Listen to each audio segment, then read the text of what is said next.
गायनेकोमॅस्टियाचे operation झालेले आहे. तिसऱ्या दिवशी तुम्हाला ड्रेसिंग करता बोलवलेलं आहे. तर पुढे काय होतं ते पहा. अत्यंत महत्वाचे आहे. ड्रेसिंग म्हणजे काय? आपण जखम झाकतो, स्वच्छ आणि रोगप्रतिकारशक्ती मेंटेन करतो. ड्रेसिंग स्वतःहून कधी काढू नका. जरी एखादा दिवस उशीर झाला, स्वतःहून बदलू नका. आणि रक्तस्राव होत असेल, काही द्रव बाहेर असेल, दुखत असेल तर अवश्य मला कधीही संपर्क करा.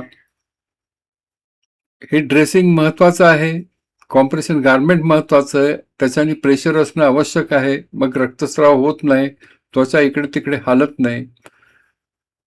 कधी काढायचं हे सर्वसाधारणपणे ठरलेलं असतं. दुसऱ्या दिवशी आपण तिसऱ्या दिवशी ड्रेसिंगला बोलवतो, 7व्या दिवशी ते काढतो परत एकदा. पण प्रत्येक केसमध्ये रिक्वायरमेंट वेगळी असते, त्याप्रमाणे आपण ठरवतो.